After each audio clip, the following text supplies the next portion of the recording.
Hello students, this is Komal, your SSC educator. Welcome back to your favorite channel Magnet Brains. Magnet Brains आपको provide कराता है high quality education, वो भी free of cost. Kindergarten से लेके class 12 तक की सीबीएसई बोर्ड के कोर्सेज के साथ साथ आपको अदर स्टेट बोर्ड के भी कोर्सेज अवेलेबल है इन हिंदी मीडियम, जैसे कि UP board, Bihar board, Delhi board के कोर्सेज प्रॉपर सिस्टमैटिक वे में, कोई दिक्कत परेशानी नहीं होने वाली है। डेली प्रैक्टिस सेट्स के क्वेश्चंस भी मिलेंगे, तो भाई प्रैक्टिस भी करते जाइएगा। ई नोट्स और ई बुक्स की लिंक भी डिस्क्रिप्शन बॉक्स में अवेलेबल है, तो भटकने की बात नहीं बनती है। ओके, सो आज हम कवर करेंगे टॉपिक हमारे प्लैनेट्स, हमारे ग्रहों का। मैं बहुत खुश हूँ क्योंकि बड़ा मजा आता है। ये जो टॉपिक है एक्चुअली बहुत अच्छा ही लगता है, ये सब सोलर सिस्टम, प्लैनेट्स, ये सब पढ़ना, इनके बारे में जानना। मुझे तो पता है बट आपको बताना मुझे बहुत अच्छा लगता है। आई होप आपको भी उतना ही अच्छा लग रहा होगा। लास्ट क्लास में हमने क्या पढ़ा था, याद है किसी को? लास्ट क्लास में हमने कुछ पढ़ा था कि फैमिली का कोई हेड था, एक कोई फैमिली जैसी थी जो पुल करके रखता था सबको, बिल्कुल साथ में रखते थे। जैसे फैमिली के हेड होते हैं वो क्या करते हैं, सबको बांध के रखते हैं ना, कि कहीं कोई नाराज ना हो जाए, कोई मतलब ऐसे खफा खफा सा ना हो जाए, गुस्सा गुस्सा सा ना हो जाए, है ना, सब अच्छे से खुशी खुशी एक साथ रहें। ठीक है, तो ऐसे ही सन जो फैमिली के हेड हैं, फैमिली कौन सी? Solar system family. तो वहां पे सन जो हेड हैं वो क्या है, सबको पुल करके रखते हैं, सारे सब कुछ प्लैनेट्स उनके आसपास रहते हैं, नहीं तो इधर उधर नहीं गिर जाएंगे अगर वो अपने प्यार से पुल करके नहीं रखेंगे सबको, है ना। तो ये था हमने पढ़ा था सोलर सिस्टम के बारे में, जिनके हेड थे सन। आज हम पढ़ेंगे प्लैनेट्स के बारे में। हमें पता होना चाहिए कौन से प्लैनेट्स हैं। तो स्टार्ट करते हैं, बट उससे पहले आप क्या करेंगे? उससे पहले आप करेंगे बहुत ही अच्छा और बहुत ही बढ़िया वाला काम, कमेंट करके बता देंगे कि रेडी है, और साथ में लाइक कर देंगे और शेयर कर देंगे अपने जो है क्लासमेट्स को कि भाई हम पढ़ेंगे हमारे ग्रहों के बारे में, हमारे प्लैनेट के बारे में, जिसके अंदर तो हम रह रहे हैं, भाई उनके बारे में तो पढ़ेंगे ना। तो स्टार्ट करते हैं। Okay, planets. There are 8 planets in our solar system. ये पता होना बहुत जरूरी है कि कितने प्लैनेट्स हैं हमारे पास। कितने प्लैनेट्स हैं? 1 2 3 4 5 6 7 8 प्लैनेट्स हैं। कितने प्लैनेट्स हैं? 8 प्लैनेट्स। यहाँ लिखा है 8 प्लैनेट्स। ये सामने आपके प्लैनेट्स हैं, देखिए, याद हो जाएगा, बहुत अच्छे से समझ में आ जाएगा, इसीलिए ही इमेज लगाई है। ठीक है, ये लिखने से कुछ नहीं होता। क्या होता है ना, बोलते हैं ना, पिक्चर बेस्ड अगर स्टडी करें तो पिक्चर जल्दी याद हो जाती है। अगर मैं आपको कोई पिक्चर दिखाऊं, पिक्चर इमेजेस, कोई मूवी वाली पिक्चर नहीं, कोई इमेज दिखाऊं, और मैं एकदम से आपको लिख के कोई स्टेटमेंट दिखाऊं, तो नहीं, लिखा वाला आपको भले ही 2 मिनट भी दे दूं तो एकदम से भूल जाओगे, बट इमेज जैसी देख लोगे ना तो याद में आ जाएगा। ठीक है, तो ऐसे इमेज इसलिए लगाया जाता है ताकि आपको रिलेटेबल हो चीजें और समझ में आता जाए। There are 8 planets in our solar system. हमारा जो सौरमंडल है, किसमें 8 प्लैनेट्स? उसमें 8 प्लैनेट्स हैं। भाई 8 प्लैनेट्स हैं, बट 8 प्लैनेट्स रहते कहाँ हैं? उनका घर कहाँ है? उनका घर है हमारे सोलर सिस्टम में। कहाँ पे उनका घर? हमारे सोलर सिस्टम में। किन का घर? जो 8 प्लैनेट्स हैं। कितने टोटल प्लैनेट्स हैं? ये जो प्लैनेट्स हैं 8 हैं। बिल्कुल कंफ्यूज नहीं होना, कितने हैं? 8 प्लैनेट्स हैं, 8 प्लैनेट्स हैं। ओके, चलिए। In order of their distance from the sun they are. अगर सन से इनकी दूरी लगाई जाए, सन से दूरी मतलब हमने देखा था ना इमेज में, जैसे सन बनाते येलो से, चलो सन येलो से बनाएंगे, बड़ा मजा आएगा, क्योंकि इसी टाइप का ऑलमोस्ट कलर होता है। थोड़ा रेड भी डाल देते हैं, थोड़ा सा रेड का मसाला भी ऐसे ऐसे डाल देते हैं, थोड़ा सा ऐसे रेड कि भाई रेड है, गुस्से से लाल है, ये हमारे सन है। मैं इसलिए बना रही हूँ कि समझ में आ जाए कि ये बात क्या लिखी है। ठीक है, नहीं तो ऐसे आपको समझ में नहीं आएगी। ठीक है, रेड भी मिक्स हो गए, हमारे सन है।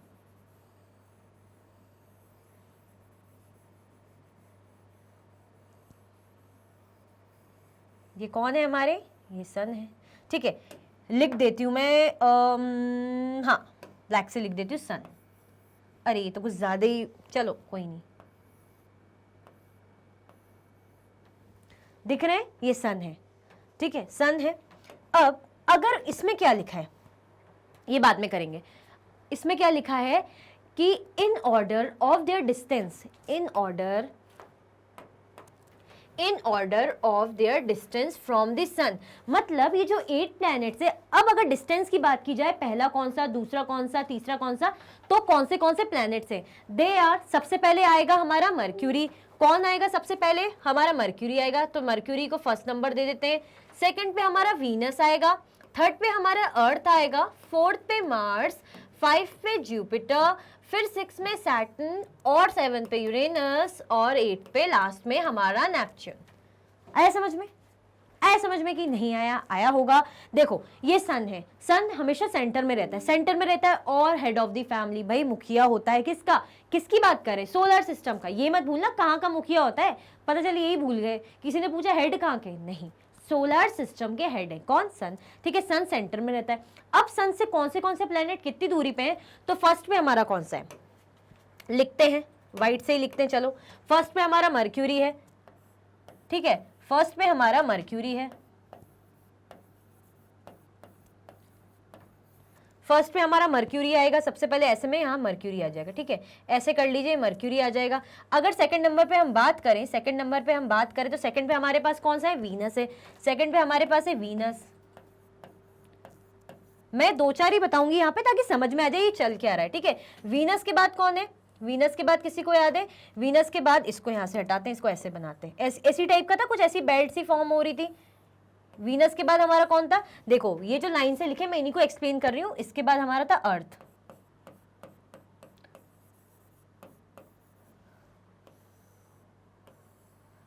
ठीक है, इस टाइप का आपका क्या था, सोलर सिस्टम हमने देखा था लास्ट क्लास में, याद आ रहा है। तो ये सन है, ये सूरज देवता है, ये सूरज देवता है, तो सबसे पहले कौन आ जाएंगे सन के पास, मर्क्यूरी आएगा, सबसे पहले मर्क्यूरी है डिस्टेंस में, देन उससे थोड़ा दूर हमें मिलेगा वीनस, देन हमें मिलेगा अर्थ, ऐसे ही करके सो ऑन, जितने 8 प्लैनेट्स है वो हमें मिलेंगे। अर्थ मिल गया, देन हमारे पास यहाँ से देख लीजिए, सबसे पहले हमें मर्क्यूरी मिल गया, वीनस मिल गया, अर्थ है, अर्थ के बाद ऐसे ही 4th नंबर पे मार्स आएगा, 5th में हमें जुपिटर मिलेगा, फिर 6th पे हमें सैटर्न मिलेगा, 7th पे यूरेनस और 8th पे लास्ट में नेपच्यून मिल जाएगा। इसी टाइप का था कुछ, ऐसे बेल्ट फॉर्म हो रही थी। और किसके बीच में एस्टेरॉइड बेल्ट थी, कुछ याद है, एस्टेरॉइड बेल्ट एक हमें मिली थी, एक ऐसी बेल्ट मिली थी समथिंग इस टाइप का, मैं बना लेती हूँ, व्हाइट कलर में बना लेते हैं, चलो ये तो अर्थ है ना, अगर इस टाइप की बेल्ट मिली तो इसको रब ही कर देते हैं, चलो इसको रब कर देते हैं।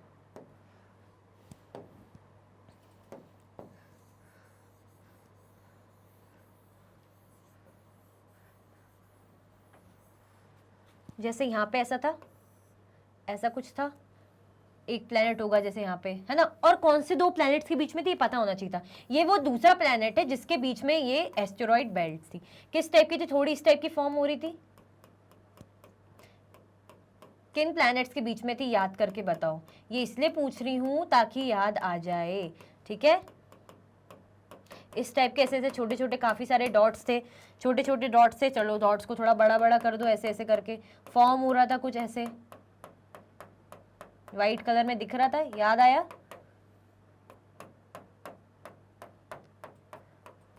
इस टाइप की जो हमारे एस्टेरॉइड बेल्ट्स मिली थी, वाह बन भी अच्छी गई, अच्छी लग रही काफी, ठीक है। तो किसके बीच में थी, कुछ किसी 2 प्लैनेट्स के बीच में थी, याद आ रहा है किसके बीच में थी, जिसके बीच में थी वो था मार्स, इसको रुको, इसको वो कर लेते हैं, मार्स और जुपिटर। ये इसीलिए पढ़ा रही हूं मैं आप लोगों को ताकि भूले नहीं आप लोग। तो मार्स और जुपिटर के बीच में इस टाइप की बेल्ट थी, अगर पूछा जाता है उसे क्या बोलते हैं, एस्टेरॉइड बेल्ट्स बोलते हैं, ठीक है। याद आया पुराना, चलिए चलते हैं। इसीलिए बता रही हूँ कि अगर आपको ये लग रहा है कि भाई प्लैनेट्स बीच में आते हैं, ठीक है, तो प्लैनेट्स है बट उनके बीच में एक बेल्ट आती है, जो किन 2 प्लैनेट्स के बीच में आती है, वो आती है हमारे मार्स के और जुपिटर के बीच में, इस टाइप की बेल्ट एक आती है जिसे एस्टेरॉइड बेल्ट्स बोलते हैं। आया समझ में, भाई आ गया होगा मैं उम्मीद करती हूँ। चलो इसको रब कर देते हैं अब, ओके। सो अगर हम डिस्टेंस वाइज क्या बात हुई थी, डिस्टेंस वाइज देखे जाए तो कौन से प्लैनेट पहले आते हैं, एक बार फिर से देख लेते हैं। सबसे पहले आएगा मर्क्यूरी, वीनस आएगा, देन सन से थोड़ा दूर अर्थ आएगा, फिर मार्स आएगा, जुपिटर आएगा, सैटर्न आएगा, यूरेनस आएगा एंड देन नेपच्यून आएगा। तो ये अर्थ से इतने दूर ये प्लैनेट सारे आते हैं। कितने प्लैनेट है ये पता होना चाहिए, 8 प्लैनेट्स है। कहाँ है ये प्लैनेट्स, सोलर सिस्टम में, ठीक है, और सन इनके सेंटर में होता है। An easy way to memorize the name of the planets in order of their distance from the sun is, अगर यहाँ पे ट्रिक दी है जो आपकी बुक में भी है, ट्रिक क्या है, My very efficient mother just served us nuts। Wow, mother भी आ गई, नट्स भी आ गए, सब आ गए इसमें। तो एक इजी वे बताया है इसमें, क्या बताया, एक ट्रिक बताइए, क्या है ये भाई आपको एक ट्रिक बता दी है कि कैसे आप मेमोराइज कर सकते हो planets in order of their distance, मतलब सन से कितनी दूरी पे प्लैनेट्स है, तो हम इस ट्रिक से याद कर सकते हैं।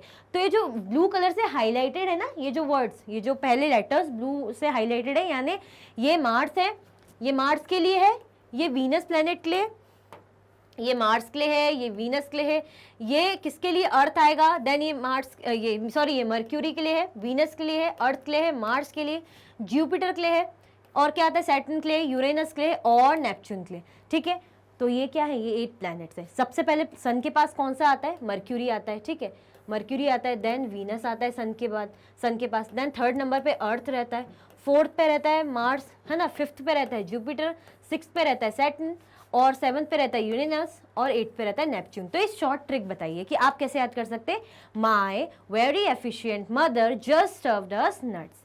इस जो है सेंटेंस के थ्रू आप याद कर सकते हैं कि फर्स्ट फर्स्ट जो लेटर आ रहे हैं यानी वो ये सारे प्लैनेट्स के नेम है। बहुत अच्छे से समझाया है, क्या आपको समझ में आया है, समझ में आ गया होगा, अब तो भूलने की कोई बात नहीं बनती है। ठीक है, चलिए अब नेक्स्ट में चलते हैं। All the 8 planets of the solar system move around the sun in fixed path। हमने देखा था, फिर से रेड से बना लेते हैं, ये है सन है, यहाँ पे बनाते हैं, इस टाइप के हमारे सूरज देवता हैं। ठीक है, रेड कलर से इनको फिल कर देते हैं क्योंकि लाल लाल रहते हैं, कभी कभी गुस्से में भी आ जाते हैं। ठीक है, ऐसे ये सन है। ठीक है, अब ये जो प्लैनेट्स हैं, ये जो प्लैनेट्स इनके आसपास रहते हैं, किन के आसपास रहते हैं,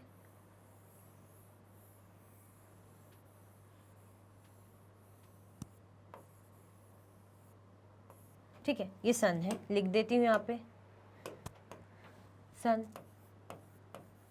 अब इनके आसपास क्या रहते हैं, जो प्लैनेट सर्कल करते रहते हैं, ऐसे घूमते रहते हैं, ऐसे दिखा था ना, ऐसे हमें इस टाइप का कुछ घूम रहे थे ऐसे आसपास, ये जो प्लैनेट्स ऐसे ऐसे राउंड एंड राउंड ऐसे घूम रहे थे, या थोड़ा थोड़ा छोटा छोटा गैप दे दे के ऐसे बना लो तो समझ में आ जाएंगे। सारे पूरे 8 प्लैनेट्स के लिए ऐसे राउंड एंड राउंड जो प्लैनेट्स है, कोई इधर घूम रहा है, चलो अलग अलग कलर से बनाते हैं, चलो चलो चलो अलग अलग कलर से बनाएंगे, ऐसे घूम रहे हैं, चलो कैसे घूम रहे हैं, जैसे इस टाइप के अलग अलग कलर से बना लिए। एक यहाँ घूम रहे हैं, कोई यहाँ घूम रहा है, कोई प्लैनेट यहाँ घूम रहा है, कोई यहाँ घूम रहा है, ऐसे कर करके जो 8 प्लैनेट से अपना सर्कल ले रहे हैं। क्या कर रहे हैं, अपना सर्कल ले रहे हैं। तो ये जो सर्कल हो रहा है, मेरा तो आड़ा टेढ़ा सर्कल है, बट वो लोग बड़े फिक्स्ड पाथ में सर्कल लेते हैं। तो रेफरेंस लिए मैंने बताया कि आप सोचे कि सर्कल कैसे लेते हैं। तो ऐसे ये सन है, सन के राउंड एंड राउंड, मतलब ये जो बता रहे हैं कि सारे 8 प्लैनेट्स, ये जगह स्पेस कम थी तो इसलिए मैंने जस्ट 4 का बनाया। आप ये मत सोचते कि 4 ही है, पूरे 8 प्लैनेट से इस तरीके से सर्कल लेते हैं। और मेरा सर्कल जो है राउंड नहीं है, बट अच्छा बिल्कुल फिक्स्ड पाथ में सर्कल लेते हैं। तो ये जो 8 प्लैनेट्स हैं, ये जो 8 प्लैनेट्स हैं किसके, सोलर सिस्टम के, move around the sun, sun के अराउंड मूव होते हैं। सन के, ये जो सन है फॉर एग्जांपल, इसके आसपास ऐसे चक्कर लगाते रहते हैं। और चक्कर कैसे लगाते हैं, जो मूव करते हैं, राउंड करते हैं, बिल्कुल फिक्स्ड पाथ में। अगर ये इस पाथ में मूव करें तो बिल्कुल फिक्स्ड रहेगा, कुछ भी आड़ा तिरछा टेढ़ा आड़ा कुछ नहीं करेंगे, बिल्कुल फिक्स्ड पाथ में घूमते रहेंगे। जैसे फिक्स पाथ मतलब अगर बोलेंगे आपको 10 किलोमीटर इसके अकॉर्डिंग घूमना है तो इसी के अकॉर्डिंग घूमेंगे, बिल्कुल। मतलब आप सोचें इनको कोई बताने समझाने वाला है नहीं, नेचुरली ये चीजें हैं, है ना, इसके पीछे साइंटिफिक रीजंस भी हैं। तो इस तरीके से फिक्स्ड पाथ में जो है मूव करते हैं राउंड एंड राउंड। अगर आपसे पूछा जाए कि क्या फिक्स्ड पाथ में मूव करते हैं, हाँ बिल्कुल, ये जो प्लैनेट्स हैं सन के अराउंड मूव करते हैं, राउंड एंड राउंड घूमते रहते हैं, फिक्स्ड पाथ में मूव करते हैं। These paths are elongated, they are called orbits। इन्हें क्या बोलते हैं, ऑर्बिट्स बोलते हैं। ये क्या होते हैं, इलोंगेटेड पाथ होते हैं, मतलब अच्छे लंबे लंबा इनको जो है रास्ता तय करना पड़ता है, लंबे लंबे से ऐसे ये लोग सर्कल राउंड लेते हैं। ये जो पाथ है इनका रास्ता लंबा है। पाथ इसलिए बोलेंगे क्योंकि इनके लिए तो ये रास्ता है ना, रास्ते में घूम रहे एक फिक्स पाथ में, ठीक है, तो ये रास्ता है। तो एक प्रॉपर मतलब अच्छे लंबा इनका रास्ता रहता है, ये लोग मूव करते रहते हैं, राउंड एंड राउंड घूमते रहते हैं। They are called orbits. इन्हें क्या बोला जाता है, इन्हें ऑर्बिट बोला जाता है। जो पाथ में ऐसे मूव कर रहे हैं ये, तो इसको ऑर्बिट कहा जाता है। हम बोलते हैं ना इतने ऑर्बिट में प्लैनेट्स घूम रहे हैं, तो ये जो घूम रहे हैं, ये जो जगह है, ये जो ऐसे राउंड एंड राउंड जो सर्कल जैसा फॉर्म हो रहा है ना, ये हमें दिख रहा है। ऐसा जो सर्कल जैसा फॉर्म हो रहा है इमेजिनरी जो रहता है, ये हम इसलिए बनाते हैं ताकि हम पढ़ते हैं, है ना, समझते हैं, बुक्स में रहता है इसलिए समझ में आता है, ठीक है। तो ये क्या होता है, ये जो है ऑर्बिट बोलते हैं, इसको क्या बोलते हैं, ऑर्बिट प्लेन बोलते हैं। तो ये जो पाथ है इलोंगेटेड होते हैं, अच्छे लंबे होते हैं, और इन्हें ऑर्बिट कहा जाता है। इस पाथ को, इन रास्तों को जो ये जा रहे हैं, इनको ऑर्बिट कहा जाता है। बिल्कुल कंफ्यूज नहीं होना। Mercury is nearest to the sun. It takes only about 88 days to complete one round along its orbit। अगर बात की जाए मर्क्यूरी की, मर्क्यूरी हमने देखा था फर्स्ट नंबर पे था, सन के सबसे पास था। जैसे सन के पास का ये जो है, ये है सन के पास वाली ये जो लाइन है, तो ये जो प्लैनेट है ये मर्क्यूरी है। कौन सा है, इसको एम से कर देती हूँ, मर्क्यूरी। फर्स्ट नंबर पे ऐसे दिखा देती हूँ, फर्स्ट पे मर्क्यूरी है। तो ये सन के पास है, क्या है ये, नियरेस्ट है, नियरेस्ट है। सन के पास कौन सा प्लैनेट है? मर्क्यूरी सन के पास है। कितना टाइम लगाता है? ये लगाता है 88 डेज। कितना टाइम लगाएगा ये इतना राउंड करने में? 88 डेज लगाएगा। कितना लगाएगा मर्क्यूरी? 88 डेज। एक मिनट,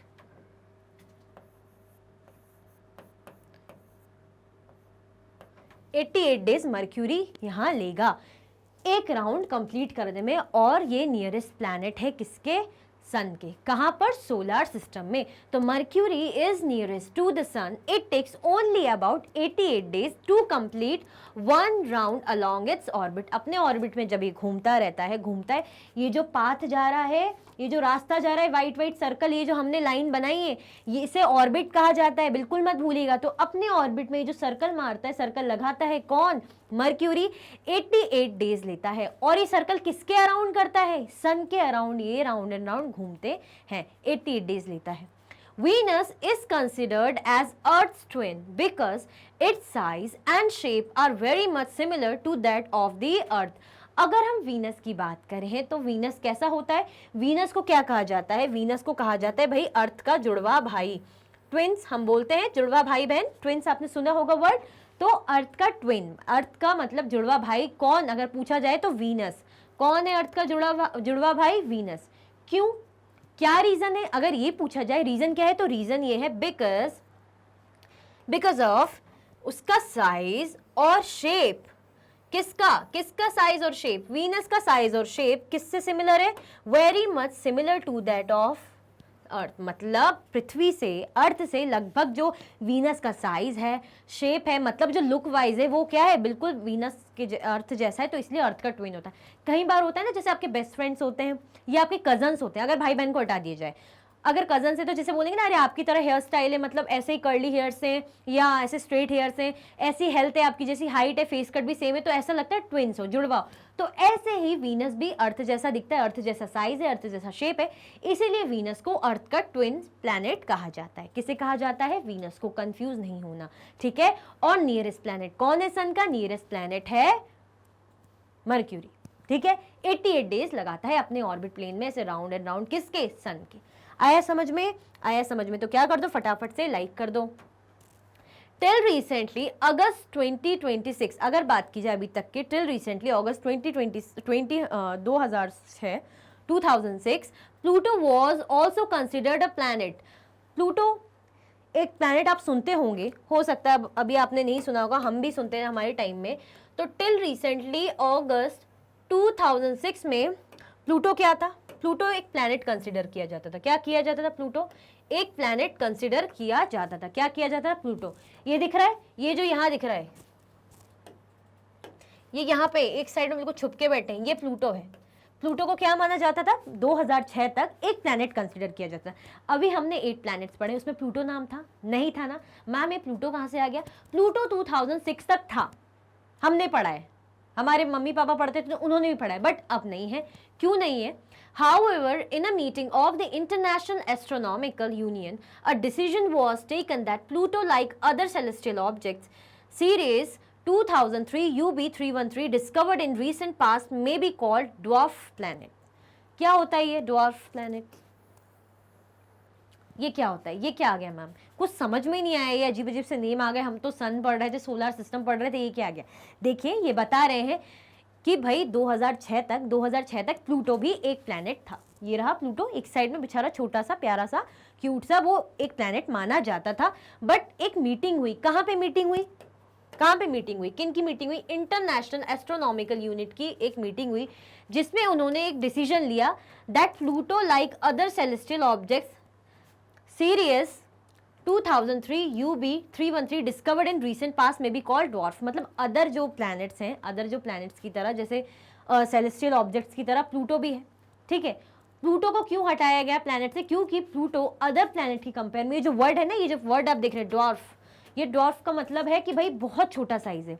जैसे एवरेज साइज, जैसे सारे प्लैनेट्स दिख रहे हैं ना अच्छे बड़े बड़े, प्लूटो उनसे बहुत छोटे साइज का था, तो प्लैनेट उसको नहीं माना गया आपसे, क्योंकि वो बहुत, वो कह सकते हैं ड्वार्फ प्लैनेट था, मतलब बहुत ही छोटा छोटी हाइट होती है ना किसी की, जैसे हम बोलते हैं कि हमें लंबी हाइट वाले लोग चाहिए किसी फंक्शन है या किसी उसके लिए, आर्मी में बोलते हैं लंबी हाइट वाले चाहिए, बोलते हैं अगर आपकी छोटी हाइट है तो आप नहीं, तो इसी टाइप से आप समझ लीजिए कि 2006 तक तो प्लूटो एक प्लैनेट था, बट उसके बाद एक मीटिंग हुई, मीटिंग के बाद ऐसा कहा गया कि एक ड्वार्फ प्लैनेट है, मतलब एक छोटा, बहुत छोटा, मतलब लग नहीं रहा है, काफी छोटा है, अच्छे बड़े बड़े दिख रहे हैं ना आपको इनका साइज, ये काफी छोटा सा था, ठीक है, इसीलिए ये प्लैनेट अब नहीं है। कौन नहीं है? प्लूटो, ठीक है। चलिए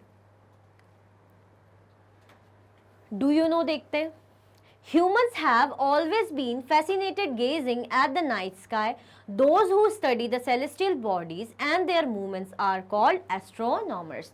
अगर बात की जाए कि मैम ये एस्ट्रोनॉमी क्या होती है, एस्ट्रोनॉमर्स क्या होते हैं, तो इतना सब जब हम कुछ पढ़ रहे हैं, इतना सब कुछ हम पढ़ रहे हैं, प्लैनेट, सोलर सिस्टम, इन सब के बारे में, सेलेस्टियल बॉडीज है ना, एस्टेरॉइड, मीटियोरॉइड, ये सब हैं, एस्टेरॉइड मीटियोरॉइड से रिलेटेड है ना, या सेलेस्टियल बॉडी से रिलेटेड, ये सब क्या है, ये एस्ट्रोनॉमी के अंदर आता है, एस्ट्रोनॉमर्स होते हैं जो इनको पढ़ते हैं। अभी समझते हैं, देखिए, humans have always been fascinated gazing at the night sky.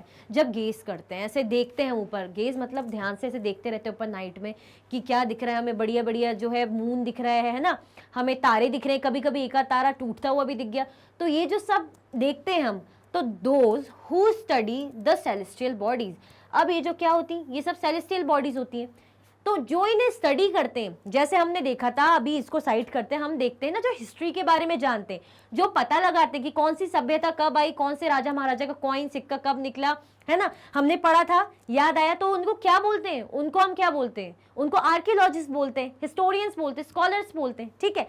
ऐसे ही अगर जो लोग ये जो सेलेस्टियल बॉडीज की स्टडी करते हैं, ठीक है, उनके मूवमेंट को देखते हैं, मूवमेंट मतलब कैसे ये मूव हो रही है, क्या नयापन है, क्या स्टडी करना चाहिए, तो ये सब क्या करते हैं, उन्हें क्या बोलते हैं, जो ये स्टडी करते हैं उन्हें बोलते हैं एस्ट्रोनॉमर्स। उन्हें क्या बोलते हैं? उन्हें एस्ट्रोनॉमर्स बोलते हैं, ठीक है। अगर फॉर एग्जांपल आप बड़े होके, आप लोग भी जैसे जो सेलेस्टियल बॉडीज के बारे में जानेंगे, सोलर सिस्टम, इसके बारे में रिसर्च करेंगे, स्टडी करेंगे, तो आप लोग क्या कहलाएंगे? एस्ट्रोनॉमर्स। आया समझ में? आया समझ में कि नहीं आया? Aryabhata was a famous astronomer of ancient India. अगर हमारे प्यारे भारत की बात की जाए तो कौन था फेमस एस्ट्रोनॉमर? आर्यभट्ट। नाम याद है? नाम सुना है आपने?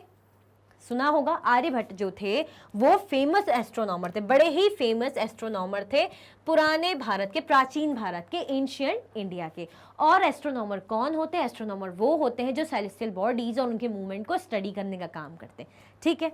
He said that the moon and the planets shine due to reflected sunlight. उन्होंने क्या बताया था? अगर वो फेमस जो है एस्ट्रोनॉमर थे तो उन्होंने क्या बताया था? उन्होंने बताया था, he said that the moon, जो चांद है, and planets, जो planets है, शाइन करते हैं, planets शाइन करते हैं ड्यू टू रिफ्लेक्टेड सनलाइट। भाई जो सनलाइट आती है, जो सूरज की किरणें, ये जो दिख रहे हैं, ये जो सनलाइट है, ये आर्यभट्ट है। ये कौन है? आर्यभट्ट है। तो ये जो प्लैनेट्स है, ये जो सूरज की लाइट आ रही है, सन की जो लाइट आ रही है, यहाँ पे अच्छी ब्राइट लाइट आ रही है ना, बहुत अच्छी ब्राइट लाइट आ रही है, तो ये जो चमक रहे हैं, मून हो गया है ना, या क्या लिखा है इन्होंने, अदर प्लैनेट्स हो गए, मून हो गए, प्लैनेट्स हो गए, ये किसके कारण चमक रहे हैं? ये सूरज की किरणों के कारण, सूर्य की जो रेज है उनके जो रिफ्लेक्शन पड़ रहा है, इसके कारण ये जो है प्लैनेट्स चमकते रहते हैं। उन्होंने ये बताया था। Today astronomers all over the world are busy exploring the universe. आज की बात की जाए, जो कि हम देख रहे हैं, ऐसा तो है नहीं कि जिन्होंने पुराने एस्ट्रोनॉमर्स ने जो स्टडी कर ली वो आजकल हम नहीं पढ़ते, नहीं, अभी भी स्टडीज चलती रहती है, नई नई चीज़ें जो है पता चलती रहती है, फिर न्यूज़पेपर में आती है या मीडिया में पता चलती है, कुछ कुछ जो बहुत अच्छी होती है बुक्स में भी ऐड हो जाती है, तो स्टूडेंट्स पढ़ते हैं उन्हें, ठीक है, उनके सब्जेक्ट में आ जाता है। तो एस्ट्रोनॉमर्स क्या कर रहे हैं आजकल? All over the world are busy exploring the universe. भाई वो ब्रह्मांड को, यूनिवर्स को एक्सप्लोर करने में बिजी है। ऐसा नहीं कि ये पता चल गया तो इसके आगे कुछ नहीं जानना है, वो अदर चीज़ें जानने के लिए भी क्यूरियस है, क्योंकि वो आपकी तरह क्या है, वो तो बड़े साइंटिस्ट है, आप लोग लिटिल साइंटिस्ट है, बट ये एस्ट्रोनॉमर्स हैं, ठीक है। एस्ट्रोनॉमर्स कौन होते हैं? जो स्टडी करते हैं सेलेस्टियल बॉडीज और किन के मूवमेंट, यही सेलेस्टियल बॉडीज के, ठीक है। एंशियंट इंडिया के कौन थे? भाई अगर प्राउड की बात है, वो थे आर्यभट्ट। उन्होंने क्या बताया था? ये जो मून है, जो सारे प्लैनेट्स किस लिए ब्राइट इतना चमक रहे हैं, किसकी हेल्प से? भाई इनको हेल्प कौन कर रहे हैं? इनका जो हेड है सूरज, ठीक है, सन की जो लाइट से रिफ्लेक्ट होकर चमकते हैं। आया समझ में? चलिए आगे चले। अब अर्थ के बारे में पढ़ेंगे। प्लैनेट में हमने मर्क्यूरी के बारे में पढ़ा, हमने वीनस के बारे में पढ़ा। मर्क्यूरी के बारे में क्या खास बात थी? मर्क्यूरी एक तो नियरेस्ट प्लैनेट था, किसके? सन के सबसे पास का प्लैनेट था मर्क्यूरी। 88 डेज लगाता है अपने ऑर्बिट में चक्कर मारने में, कंप्लीट करने में। वीनस अर्थ का ट्विन था। क्यों था अर्थ का ट्विन? क्योंकि शेप और साइज वीनस का अर्थ से सेम था। अब हम पढ़ेंगे अर्थ के बारे में। ये जो हमारी प्यारी सी पृथ्वी है, अब इसके बारे में पढ़ने वाले, कितनी ज्यादा खूबसूरत, कितनी ज्यादा निराली, प्यारी प्यारी है ना। चलिए, the earth is the third nearest planet to the sun. अगर सन की बात की जाए, ये जो हमने अभी इसको रेड से बनाते हैं, जो सन है, ये जो सन है यहाँ पे, तो सन के आसपास क्या है? सन के आसपास प्लैनेट है, ऐसे घूम रहे, ये ऐसे 1, फिर ऐसे 2, ऐसे 3, है ना, इस टाइप से ऐसे बन रहे हैं। तो थर्ड नंबर पे यहाँ पे कौन है? ये है अर्थ है। थर्ड नंबर पे 1 मर्क्यूरी है, वीनस है, फिर यहाँ पे सन है, सॉरी अर्थ है, ठीक है। तो थर्ड नंबर पे अर्थ है, ठीक है। चलिए, the earth is the third nearest planet to the sun. तीसरा नियरेस्ट, सबसे पास का प्लैनेट है, ग्रह है सन से। कौन है? अर्थ है। कौन सा है? किसकी बात कर रहे हैं हम? अर्थ की बात कर रहे हैं। The size, in size it is the 5th largest planet. अगर साइज की बात करें, तो हमने बोला कितना पास है, कितना दूर है। अगर इसके साइज की बात करें तो कितना है? 5th लार्जेस्ट प्लैनेट है। जो 8 प्लैनेट्स हैं, कितने टोटल प्लैनेट्स हैं? 8 है। टोटल प्लैनेट्स मत भूलिएगा, बार बार इसलिए कर रही हूँ, याद हो जाए। टोटल जो है प्लैनेट्स, टोटल लिख देती हूँ। टोटल प्लैनेट्स हमारे पास कितने हैं? 8 है। अब इन 8 प्लैनेट्स में से जो अर्थ है, जो हमारी प्यारी प्यारी पृथ्वी है, वो 5th लार्जेस्ट है, ठीक है। 5th लार्जेस्ट प्लैनेट है। It is slightly flatten at the poles. अगर हम जो अर्थ को देखें ना, अगर हम अर्थ को देखें, तो ये जो पोल्स है, पोल्स यहाँ पे रहेंगे। रेड से कर देती हूँ, 1 मिनट, तो किससे करूँ? चलो रेड से कर देती हूँ, नहीं हाँ, येलो से ज़्यादा अच्छा दिख रहा है। ये जो पोल एरिया ऐसे यहाँ पे, तो इन जगहों से हम बोलते हैं ना, नॉर्थ पोल, साउथ पोल, सुना होगा आपने। तो नॉर्थ पोल या साउथ पोल, मतलब इन जगहों से थोड़ी सी फ्लैटन है, ऐसी चपटी, जैसे राउंड नहीं है, जैसे पूरा राउंड ऐसे सर्कल बना रहा है, तो थोड़ी सी दबी हुई है, फ्लैटन है, फ्लैट है। फ्लैट समझ रहे हैं? ये पूरा ऐसे राउंड है, जैसे फ्लैट ऐसे समझ लीजिए। हम ऐसे देखते हैं पृथ्वी को, है ना, ऐसे गोल है। बट अगर देखा जाए तो थोड़ी सी फ्लैटन है यहाँ से, मतलब थोड़ी सी इस टाइप से, मैं जस्ट रेफरेंस के लिए बना रही हूँ। थोड़ी सी फ्लैट है ना, पूरी राउंड नहीं है, फ्लैट है ऊपर से, पोल्स की साइड से। तो वो पोल चाहे यहाँ हो, पोल चाहे यहाँ हो या यहाँ हो, ठीक है, फ्लैटन है, चपटी है, थोड़ी सी यहाँ दबी हुई है। It is slightly flatten at the poles. भाई पोल्स के पास से फ्लैटन है। अगर पूछा जाए भाई पृथ्वी फ्लैटन कहाँ से, जो अर्थ है फ्लैट, जो है फ्लैट कहाँ से? पोल्स के पास से। पोल्स कहाँ मिलेंगे? पोल्स हमें मिलेंगे यहाँ पे मिलेंगे, जैसे नॉर्थ पोल है और साउथ पोल है। आया समझ में? ठीक है। That is why its shape is described as a geoid. क्या बोलेंगे इसके शेप को? जियोइड बोलेंगे। मैम ये क्या होता है? ये क्या नई चीज आ गई? ये है जियोइड। अर्थ का जो शेप है कैसा है? राउंड नहीं है, थोड़ा सा पोल्स के थ्रू फ्लैटन है, चपटा है, ठीक है। और इस चपटे जो इसको बोलेंगे, इसी शेप को हम क्या बोलेंगे? इसी शेप को हम डिस्क्राइब करेंगे जियोइड। क्या बोलेंगे? Geoid. Geoid means an earth like shape. Geoid का मतलब ही ये होता है कि अर्थ लाइक शेप, जैसा अर्थ का शेप है। कैसा शेप है अर्थ का?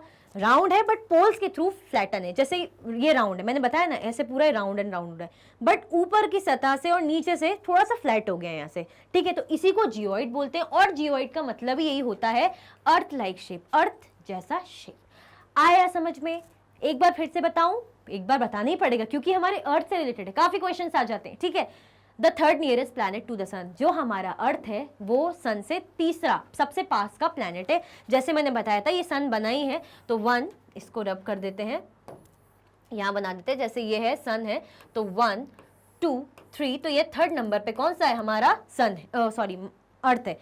ये इसलिए बना रही हूँ, जस्ट रेफरेंस के लिए बनाया रफली, ठीक है। और ये सन है, ऐसे लिख देती हूँ, ये हमारा सन है। तो सन से थर्ड नियरेस्ट प्लैनेट कौन सा है? अर्थ है, बिल्कुल नहीं भूलिएगा, ठीक है। In size it is the 5th largest planet. और अगर साइज की बात की जाए तो 5th लार्जेस्ट प्लैनेट है।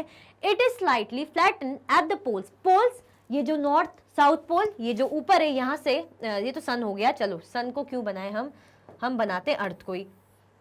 बनाने की भी क्या जरूरत है? बनाने की भी क्या जरूरत है? ये है, ये पोल एरिया है, ये पोल एरिया है। तो यहाँ से क्या है?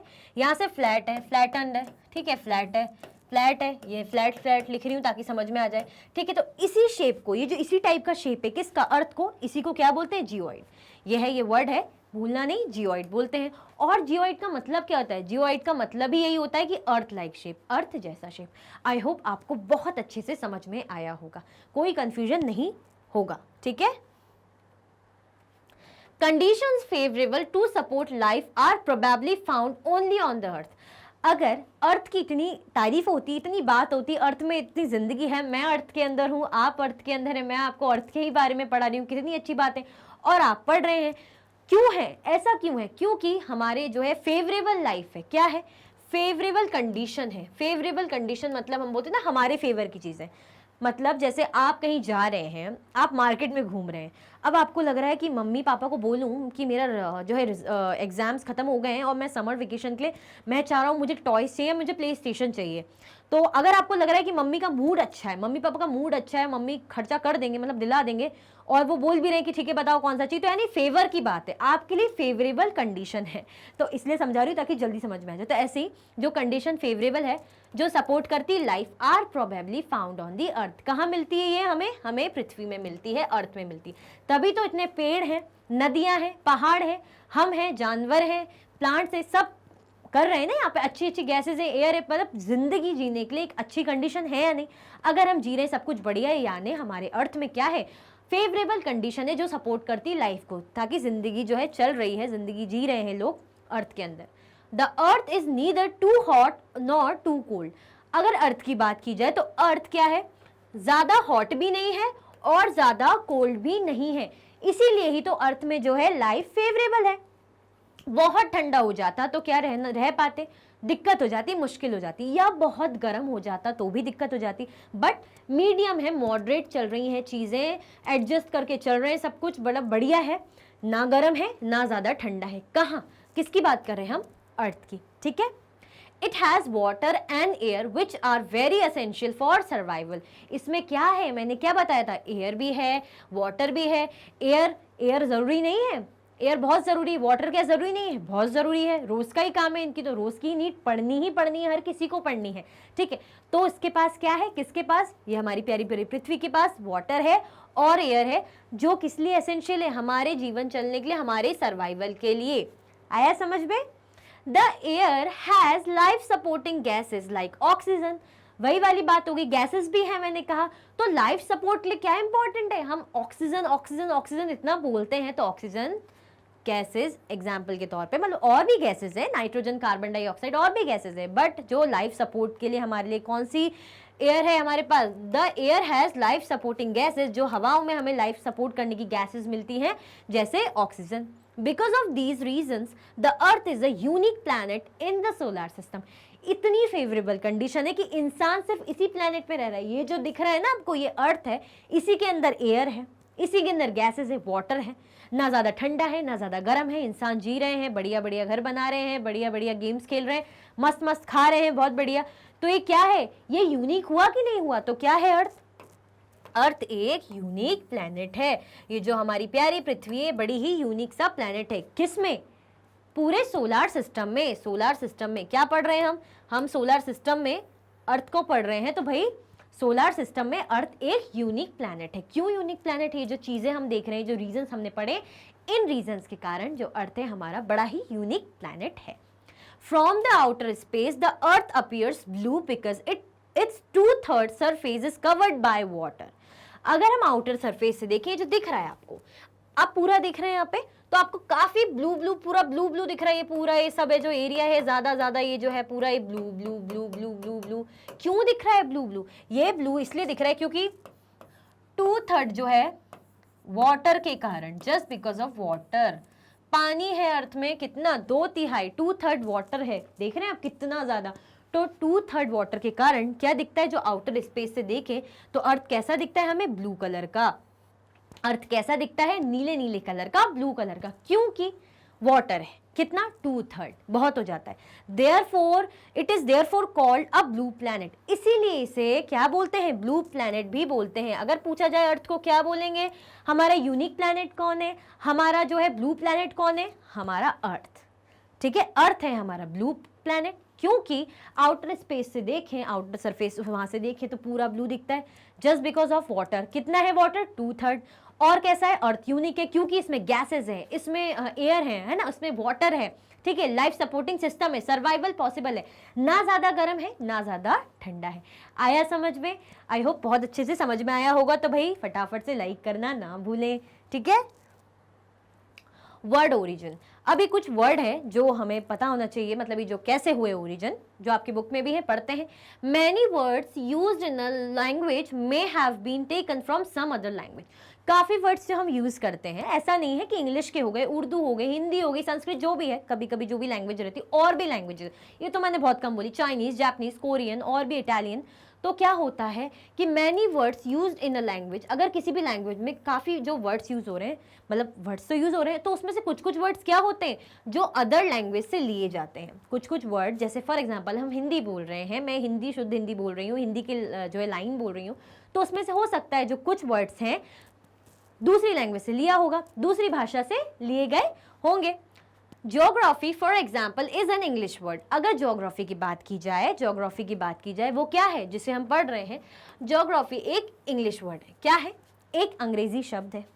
It has its origin in Greek which relates to the description of the Earth. इसका ओरिजिन किससे हुआ? जो ओरिजिन मतलब जो है बर्थ कह लीजिए, बेसिकली किसका, किसका बर्थ? ज्योग्राफी जो बना है, जो वर्ड है, इसका शुरुआत, ओरिजिन कहाँ से हुआ? ये ग्रीक वर्ड से। हम बोल रहे हैं ज्योग्राफी एक इंग्लिश वर्ड है, बट इसका ओरिजिन हुआ है ग्रीक वर्ड से, जिसका मतलब होता है, इसके डिस्क्रिप्शन पे देखा जाए, which relates to the description of the Earth, जो किससे रिलेट करता है? अर्थ का जो डिस्क्रिप्शन है ना, जिस टाइप का अर्थ है, जैसा शेप है, जैसा कलर है, उससे मैच करता है, उससे रिलेट करता है, जुड़ता है, कोई संबंध रखता है, तो इसे क्या बोलते हैं? इसे बोलते हैं ज्योग्राफी, ठीक है। और ज्योग्राफी वैसे इंग्लिश वर्ड है, हम इसे जानते हैं, इंग्लिश वर्ड है, बट कहाँ से ओरिजिन हुआ है? ये ग्रीक वर्ड से। It is made of 2 Greek words. ये किससे बना है? ये 2 ग्रीक वर्ड से बना है। GE meaning earth and graphia. G meaning earth, G का जो मीनिंग है, ये जो जी है, ज्योग्राफी का जी है, इसका मतलब हो गया अर्थ। भाई इसका तो मतलब ही अर्थ हो गया, ठीक है, पृथ्वी। एंड ग्राफिया, ग्राफिया मीन्स राइटिंग, लिखना। हम बोलते हैं ना ग्राफिक्स, मतलब ये क्रिएटिविटी सब राइटिंग में आ जाता है। Find out more about the earth. अब हमें और भी अर्थ के बारे में जान सकते हैं, आपको जानना है, आप मुझे बताइएगा। तो अगर ये जानकारी देखी जाए तो इसी का मतलब यही है कि हम जो भी वर्ड्स यूज करते हैं कई बार अदर लैंग्वेजेस से लिए हुए होते हैं। अगर ज्योग्राफी का एग्जाम्पल है, वो क्या है? एक इंग्लिश वर्ड है, बट उसकी जो ओरिजिन है, जो शुरुआत हुई है, वो ग्रीक वर्ड से हुई है, जिसका मतलब रिलेट करता है, जिसका डिस्क्रिप्शन रिलेट करता है अर्थ से, ठीक है। अब ये 2 ग्रीक वर्ड से बना है, एक जी जिसका मतलब ही अर्थ है, दूसरा ग्राफिया जिसका मतलब होता है रिटन, लिखना, ठीक है, राइटिंग, लिखना। जियो और जी ये इस तरीके के बनाया हुआ है। तो जियोलॉजी, जियोलॉजिया मतलब स्टडी ऑफ द अर्थ। जब स्टडी करेंगे हम अर्थ के बारे में, उसे बोलते हैं जियोलॉजी, ठीक है। जब हम अर्थ के बारे में स्टडी करते हैं, ऐसे ही मतलब जी और जियो से जुड़ के कुछ वर्ड बने। जियो से लॉजी जुड़ा है, मैट्री जुड़ा है और ऑइड जुड़ा है ना। जियो के साथ लॉजी जुड़ा है, लॉजिया भी बोल रहे हैं, मैट्री बोल रहे हैं, ऑइड्स, ये जुड़ा हुआ है, इसको समझते हैं। अगर जियो को लॉजी के साथ जोड़ दे तो जियोलॉजी हो गया, यानी अर्थ की स्टडी, पृथ्वी की स्टडी, ठीक है। अगर जियो के साथ मैट्री को जोड़ दे, ज्योमेट्री, तो ये क्या हो गया? Measurements of the earth. Earth का मतलब मेजरमेंट वगैरह निकालना, ठीक है। अगर जियो को ऑइड के साथ जोड़ दे, यानी जियोइड्स रिजेंबलिंग द शेप और फॉर्म ऑफ द अर्थ। मतलब कौन सा वाला शेप? यही जो फ्लैटन सरफेस, ऐसे जो अर्थ है यहाँ से सरफेस से फ्लैटन है, मतलब ये जो सरफेस है, ये नॉर्थ पोल है, ये साउथ पोल है, यहाँ से थोड़ा सा चपटा है, यहाँ से चपटा है, तो इसी को बोलते हैं जियोइड, ठीक है। तो इस तरीके से ये यूज होता है। आया समझ में? चलिए, द मून। अब हम किसके बारे में पढ़ेंगे भाई? चंद्रमा के बारे में, मून के बारे में। Our Earth has only 1 satellite, that is the moon. Satellite क्या होता है? सैटेलाइट तो हम ये देखते हैं ह्यूमन मेड इस टाइप की सैटेलाइट। अगर हम बात करें सैटेलाइट की, हमारे पास 1 सैटेलाइट है, ओनली 1 सैटेलाइट है हमारे अर्थ में। हमारी जो पृथ्वी है, ये जो हमारी पृथ्वी है, इसके पास एक ही सैटेलाइट है। वो क्या है? ये है मून। वो क्या है? मून। एक ही सैटेलाइट है, that is the moon. Its diameter is only 1/4 that of the Earth. इसका जो डायमीटर है सिर्फ 1/4 है। कितना है? 1/4 है, सॉरी, किसके? अर्थ के 1/4 है। It appears so big because it is nearer to our planet than other celestial bodies. ये हमें जो सैटेलाइट है, कौन सी सैटेलाइट है? और एक ही सैटेलाइट है, मून। मून हमें बड़ा क्यों दिखता है? जो मून है it appears so big because, क्या रीजन है, it is nearer to our planet, ये हमारे जो है प्लैनेट के पास है, क्या है, हमारे जो प्लैनेट है हमारे ग्रहों के पास है, ठीक है, क्या, moon. Then other celestial bodies, या अदर सेलेस्टियल बॉडीज जो हैं, जैसे हमने पढ़ी थी ना, कौन सी थी, फटाफट से बता दो। तो जो अदर सेलेस्टियल बॉडीज के कंपैरिजन में जो सैटेलाइट है एक ही हमारे पास है, जो मून है हमारे जो प्लैनेट के पास है, इसीलिए हमें क्या दिखता है, बिग दिखता है, बड़ा दिखता है, चांद दिखता है ना अच्छे से बड़ा, ठीक है। It is about 3,84,400 kilometre away from us, कितना दूर है ये हमसे, ये हमसे 3,84,400 किलोमीटर दूर है, हमसे दूर मतलब हमारी पृथ्वी से, हमारे अर्थ से दूर है। The moon moves around the earth in about 27 days. अब मून है, मून भी जो है अर्थ के आसपास ऐसे राउंड एंड राउंड घूमता है, जैसे ये अर्थ है, चलो इसको छोटा बनाते हैं, इसको छोटा सा बनाते हैं, ब्लू कलर से बनाते हैं, चलो ब्लू कलर से हमारा जो अर्थ है यहाँ पे बना रही हूँ, छोटा सा ऐसे बना रही हूँ, हमारा अर्थ है, थोड़ा सा और बड़ा बना देती हूँ ब्लू कलर से, ठीक है, ये हमारा अर्थ है।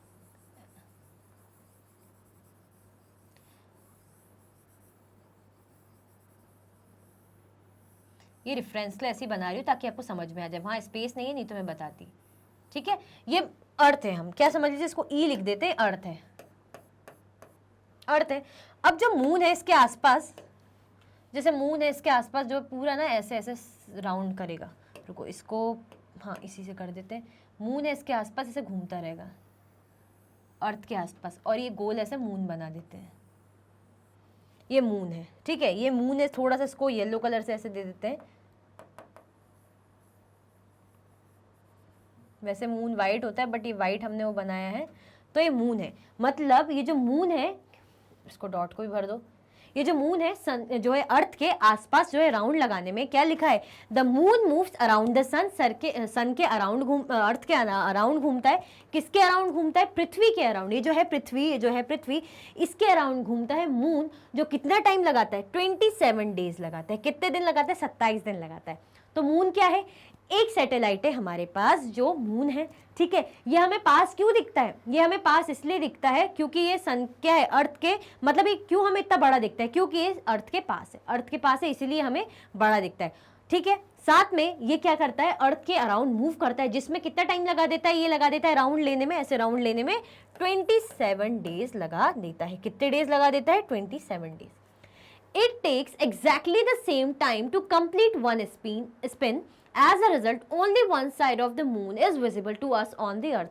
अगर बात की जाए स्पिन करना, हम बोले ना घुमाना, स्पिन करना, मतलब वो क्या करता है, राउंड तो ले रहा है 27 डेज का अर्थ के आसपास, अर्थ के आसपास राउंड ले रहा है, जैसे अर्थ है, ये अर्थ है, अर्थ के आसपास ये मून राउंड तो ले रहा है, ये राउंड ले रहा है, बट जब वो खुद भी घूम रहा है ना, खुद भी अपने इसमें भी घूम रहा है, जैसे मैं हूँ, मैं अगर किसी चीज का राउंड ले रही हूँ तो पूरा मैं घूम के राउंड ले रही हूँ, जैसे हम देखते हैं मंदिरों में कहीं भी हम राउंड लेते हैं, बट अगर मैं खुद ही ऐसे ऐसे घूम रही हूँ, अपनी जगह पे घूम रही हूँ, स्पिन हो गया, तो मैं अपना घूमने में भी 27 दिन लगा रही हूँ। तो ऐसे ही मून जब इधर उधर घूम रहा है अर्थ के, 27 डेज लगा रहा है, बट जब खुद भी ऐसे ऐसे घूम रहा है एक ही जगह पे, उसमें भी वो 27 डेज लगा रहा है। आया समझ में?